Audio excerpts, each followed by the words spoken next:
Hi guys, and welcome to SnipBit, the podcast to show that you can be successful in your chosen field no matter what your background or start in life. Today I'm hugely honoured to welcome Micky Hazard. He is a Spurs legend, a Chelsea, Portsmouth and Swindon Town footballer and winner of the FA and UEFA Cups. Micky, thank you so much for being part of SnipBit. No, my pleasure. Pleasure to be here. Can I start by asking, do you think that your background or upbringing was a factor in what you've achieved?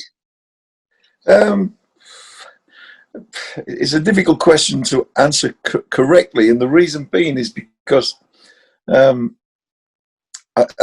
don't think, if you look at Backstreet Boys, for instance, who've come from the back streets of a small place like Sunderland, and you take them and they all have this sort of hunger and desire inside of them, but it's channeled differently to the way that I channeled my hunger and desire.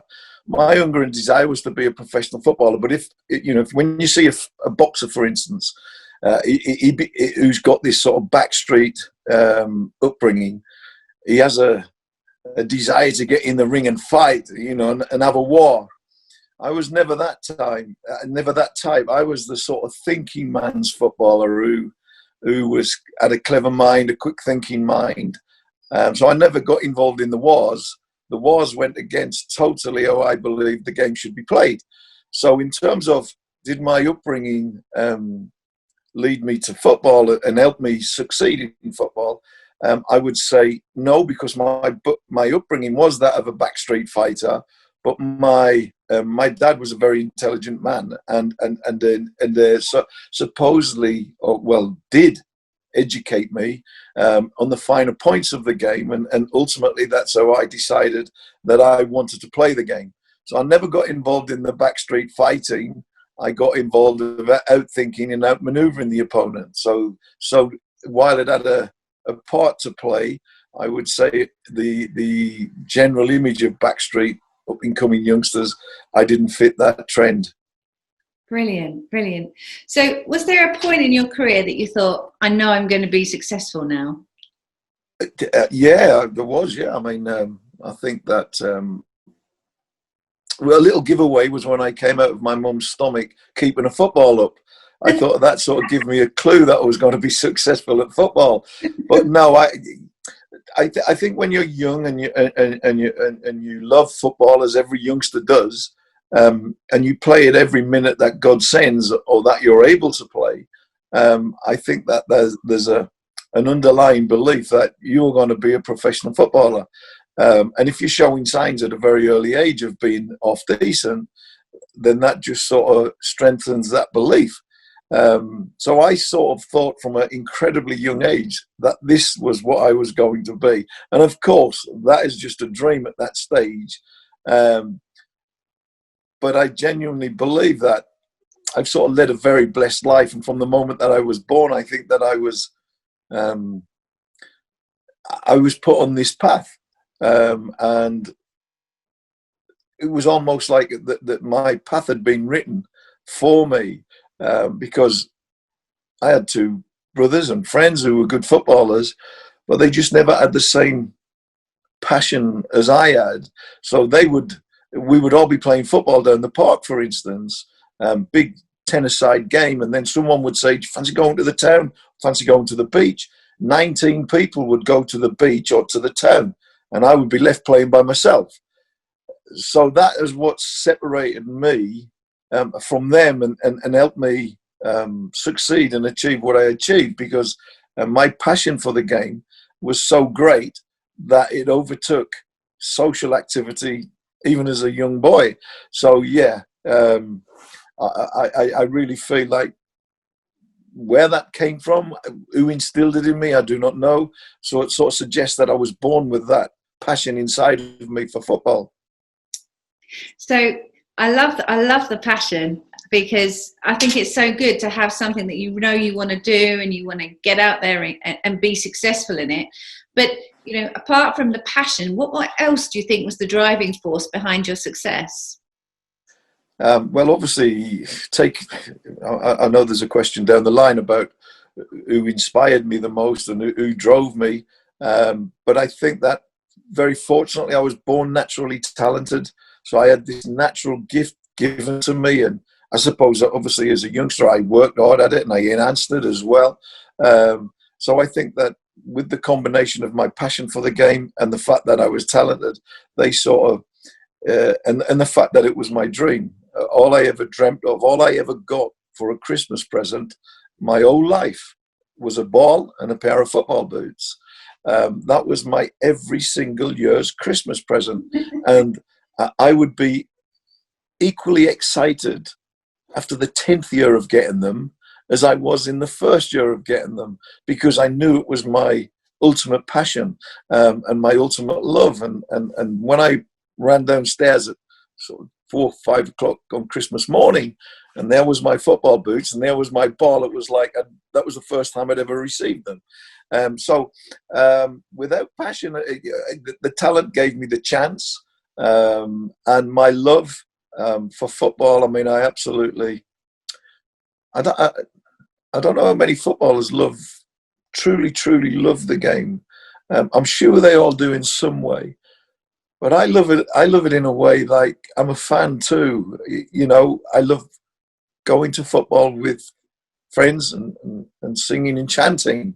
I love all of that as well as the playing. So I have a really deep-rooted passion for it, and not just because I was a player and because you need that passion to succeed as a player, but also as a fan. And I feel a loss today as much as I felt it when I lost when I was playing, if it's my team involved.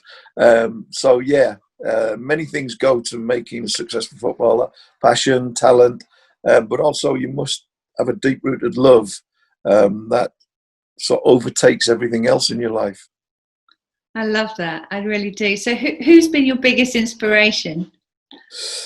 Well, outside of my parents, because obviously without parents driving you forward, because ultimately when you're young, your parents have to take you to football, they have to buy your boots, your balls, your training stuff, your whatever. So obviously they were the ones that guided me on the right path. But within the game itself, obviously your managers all play a role in making you the player that you become, or playing a part in that. But I think that fellow players inspire me more than anyone. I was very fortunate that I played with some of the best players in the world: Glenn Hoddle, Ozzy Ardiles, Steve Perryman, some wonderful footballers. Glenn, who I could watch every minute of every single day and watch what he does and learn from it. Ozzy, because he had the best football brain that I've ever seen in any footballer. And I would say that I learned more from Ozzy's football brain than anyone else's. And Stevie, because I learned, Ozzy and Glenn played the same position as me, so obviously they were great. It was great for me to learn from two of the masters. But there's also another side to the game that you have to learn about. And Steve Perryman was part and parcel to that. He was a defender. He played a totally different position than me. He taught me, that if you learn to speak when you're out on the football pitch by giving information, not just shouting, "Come on." When I hear people shouting, "Come on," I think, no, come on, give information, man on, turn, switch it, information. You can make your job a lot easier.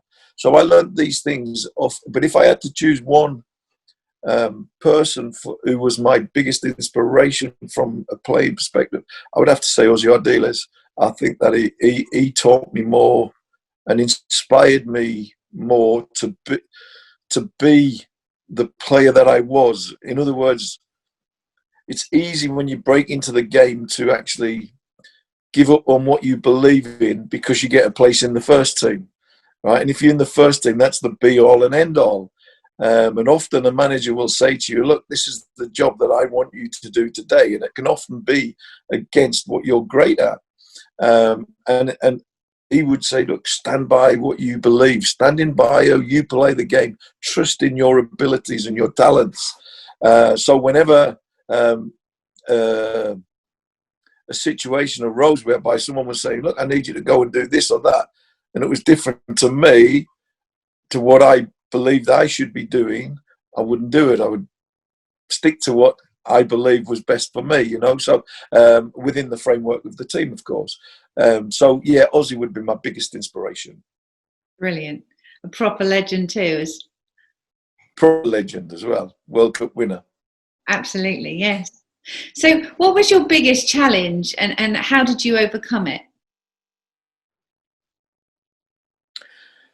My biggest challenge, I have to say, was as a 16-year-old boy, leaving my mum, my dad, my brothers. I had 4 sisters and 2 brothers, aunts, uncles, grandparents, small place like Sunderland, whereby everything was a comfort zone.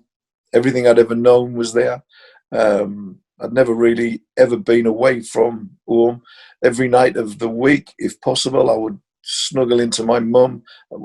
She would sit on the couch, I would lie on the couch, put my head on her stomach, and just lie there chilling. I worshipped my mum. She was my everything. And leave all of that and go away to this big place called London, whereby at the first time of meeting London, I sort of was expecting what I got in Sunderland, but this is a much, much bigger place. People keep themselves to themselves. Once you get to know them, they're fantastic people, but getting to know them, they don't let you in that easily. For instance, if I get off the train at Sunderland, I walk down with 2 suitcases, one in hand, someone will say, "Do you need a hand, mate?" But in London, nobody would even say hello. So it was all very strange. So I got incredibly homesick. And did I overcome it? It's easy to say yes, because I did something miraculously and wonderful and stayed strong and fought through it and got to the other side. No, I didn't. I ran away on numerous occasions. And then in the end, it was just the natural progression of time. Suddenly, as time passed, I naturally got used to my surroundings. I naturally made friends. I naturally got to know more and more people. And it was that enabled me to settle in rather than anything that I did. I'm not that brave, honestly, because if my mum in Tottenham hadn't forced me on numerous occasions to go back, I wouldn't have. So it's thanks to them, but also thanks to time. Your mum sounds like she was an amazing woman. My mum was an amazing woman. She's a 1 in a million. And if I have one regret in my life about my mum, was that I rang her one Friday. I said, "Mum, I'm coming to Sunderland," because I was in London. "I'm coming to Sunderland tomorrow to take you to dinner." She was so excited. My mum loved the fact I was a footballer. She absolutely reveled in it and was so proud. And anyway, the next day, as I was about to leave, I get a phone call off my sister saying, "Look, Mick, don't come this week. Leave it till next week. Come up next week and take her to dinner, because she's just got a water infection and she's gone into hospital to just be put on antibiotics to get rid of it." That was on the Saturday, and I should have gone, and I didn't. And my mum on the Monday, I got a phone call off my sister. "My mum's taken seriously ill. Get up now." I drove quickly to Sunderland. 40 years later, I'm sitting by her bedside. She passed away. Never woke up. I never got to say hi, hello, how are you, bye-bye. Sorry. So, yeah, that's the only regret I have about my mum. She was the most wonderful, wonderful person, the most wonderful character, and I should have gone and took her to dinner, because I would have that as my last memory of her. That's really tough. Yes, tough. The same thing happened with my dad, strangely enough. Just the day before he passed, I rang him from a pub to see how he was. The noise in the pub was noisy and he couldn't hear me speak. So I said, "Look, Dad, I'll ring you first thing in the morning." And I put the phone down, gets a phone call 8 o'clock next morning, passed away in his sleep. So the same thing happened. So I suffered from both points of view. So, yeah, I wish I could turn the clock back and finish that conversation with my dad in the pub and go and take my mum to dinner. Hindsight's beautiful, isn't it? Yeah, listen, as I said, I am who I am because of those 2 wonderful people. And thankfully, they instilled in me many, many good traits that have enabled me to be. And one of the greatest compliments that I ever had was about 2 years ago, travelling to Whitehall Lane with Aussie Art dealers. maybe 3 years ago, and he said to me, "Do you know what, Mick? Of all the people, all the footballers that I know, you are the only one who's never changed." Which I thought was wow. I mean, whether he meant it in a good way or a bad way, it was wow, because to be the same person as you were when he met you as an 18-year-old, I found quite a compliment, and I thought that was a wonderful thing for him to say, because it's not for anything that I've done, it's because of the person my mum and dad made me. And that's a lovely thing to be able to say, isn't it? So yes. If you were stood in front of your teenage self now, what advice would you give yourself and why? Well, the first advice is what I did. I would say, look, do it your way, and that's what I did. I played it my way, and I didn't negotiate on what I was good at. I was talented, I was skillful, I was creative, and that's what I attempted to do. That doesn't mean that it always came off. Sometimes it didn't, but I always attempted to do that. But I would say, knowing what I know now, and obviously when you're making your decisions at 16, 17, 18, you don't know what you know now, and you're much wiser, and you've been through many more experiences to give you that wisdom. I would probably say, listen, be more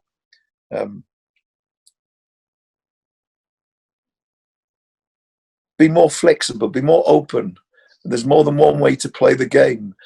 Just because you play that way very, very good, what do you do when you play bad? Do you just accept you're playing bad, or do you say, right, okay, I'm playing bad today, but there's another way?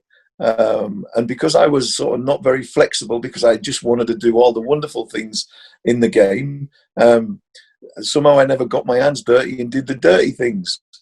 So I would advise myself to, like, look, stick to your beliefs, stick to the way you want to play the game, do it the way you want to do it. But also, when it's not working out for you on any given day, you have to have a B plan. You have to have another way of playing that means you can contribute to the team's performance as well. I think in the latter stages of my career, I learned that.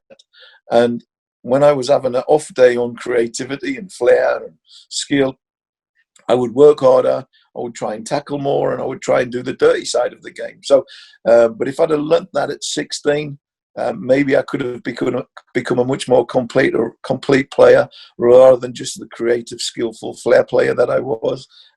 So, yes, that's what I would say. Be a little bit more flexible, have a B plan for when things are going wrong. I think that's good for life as well as football. Yes, I think football is a great trigger for life. I think that it almost imitates life, and the faster you learn, the better footballer you become. The quicker you learn in life, the easier life becomes. I almost think that they're a mirror image, and both are tough, and to achieve things in life and in football are equally as hard. And you only get out what you put in, and if you put a very little in, then you'll get very little out. If you put everything you got in, then you'll get lots out. And I got to be honest, in my life, I like to think that anybody who comes across me, they know that I give it my heart and soul. I give my everything to them, to because I feel like they deserve it. When I sign an autograph, for instance, if someone puts a piece of paper down to me, 200 pieces of paper or pictures of me, my 200th signing will be the same as my first signing, because I feel the fans, they deserve the respect. They put you where you are, so respect them by signing your autograph equally as good on the last one as you did on the first, because obviously as you get tired and gets a bit boring, you don't really want to, you get a bit scrappy with it. No, don't. Respect the person you're signing for. So yeah, I try to give everything my heart and soul, and again, and it doesn't mean that it comes across that every time I do. But I think that as long as I try to give everything I've got, and be kind and be caring and be giving, then one day the karma will come back and be kind and giving and caring to me. And if everyone in life thought like that, and again, it came from my parents, then the world would be such a far better place to live in, because we'd all be out there helping each other. 100%. So that leads me on. What would you like to be remembered for? What do you think is your legacy? Um, it's an absolutely wonderful question. And when I read it, when you sent me, I was thinking to myself, "Wow, what would I like to leave as my legacy?" Obviously, my children and my grandchildren will always be the greatest things in my life. So will be part of the legacy that I leave. The fact that they're all ardent Spurs fans, they sing loud and cheer loud, louder than ever I did. And the grandchildren have all been to games, another good part to the legacy. For me as an individual, what would I like? When I do go, when people write about me or speak about me, if they say to me about me that this guy was one top guy, because I think your legacy goes beyond being a good footballer. It's something far, far greater. And I think if they say to me that this guy was so kind, he was so caring, he was so giving, he had time for everyone, not just the Spurs family, but everyone. And if anybody writes to me and anybody asks for help, then if I can, I do. And if people remember me in that nice way, that he, in a very, very, very small way, he actually made the world a better place, then I will be sitting up in heaven looking down, feeling very proud, because nobody can change the world. But if everybody does a small step in changing the world to make it a better place, then we all should. And that's what I hope, that when I go, the legacy that I leave behind, will people remember me for that. And I think that's sorry, I'm being very deep here. I love it. I love it. You know, you carry on. It's lovely to see that it's more than just football for you. And I think that's really exciting. For me too. And you know, someone will listen to this podcast, someone will watch this podcast, and if 1 out of every 1,000 carries out the things that I'm saying, then I've made a difference. You know, and ultimately, that's be the difference. That's a really great way of just summing it up, isn't it? Be the difference that you want to see. Yes, we can all talk, and we can all hope and wish, but I think that that's not enough. It's not enough. You know, there's people out there who are far less well off than I am, health-wise, physically, mentally, even financially, and I'm not well off. But there's always someone worse off than you, and if we could all spare a second of our time to help, or you know, because it costs absolutely not 1 pence to be nice, to be kind, to be caring. It doesn't cost a penny. Mm-hmm. And while we all have our own problems, the greater being is the one that, despite his own problems, he can help someone else solve theirs. And that is something that you can be proud of, something that you can leave behind when you're gone, and people remember you in such a wonderful way. And thankfully, that's what my mum and dad did for me as a human being. They instilled all these good traits, and any bad traits I've got, I don't know who put them inside of me. It can't have been my mum and dad. Yeah, that's my wish. Brilliant. So where can we find you now? Well, you can find me on social media, through Twitter, Facebook, Instagram. You can find me working at Spurs on match days, doing the tours. I've got a tour at at the new stadium on Monday, with, I don't know how many fans are allowed now due to COVID. So I'll be doing that on Monday.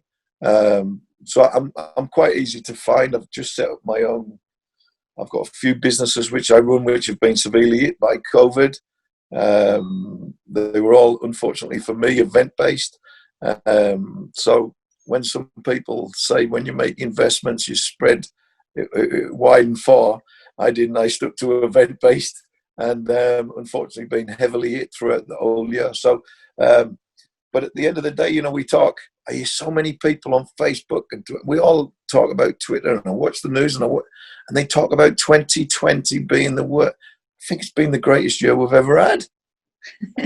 And people look at me and they say, hang on, you've had 4 operations this year. You've been struck down by COVID. You've been in hospital on with an oxygen mask. But they missed the old point. The old point is I'm still here. I'm still alive. I can still go and see my grandchildren. I can still go and see my children. Every morning I wake up breathing. It's the most wonderful moment in my life. You know, it's a great year. Why? Because in the middle of an absolute ferocious pandemic, I'm still here. I'm still alive and kicking. I'm still waking up every morning breathing. I'm still seeing my grandchildren. I'm still seeing my children. There's thousands of people, millions of people, well, not millions yet, but there's lots and lots and lots of people out there who can't do what I'm doing. So yeah, to sort of come through such a incredible thing that's probably in my lifetime, I've known nothing like it, and still be alive and kicking. I think it's an incredible achievement for everyone who has, and it's something to be proud of, and it's something that we should say, well, despite the way we've had to live and the way our restrictions have been put on us, and we've been limited to what we can do, I'm here, I'm alive, I'm kicking, and every morning I wake up, it's a wonderful moment. Brilliant. I think there's always something we can be grateful for, isn't there? Absolutely. Look for the good in everything. Brilliant. Micky, thank you so much. It's been an absolute pleasure to have you. I really appreciate your time. Pleasure's all mine. All mine.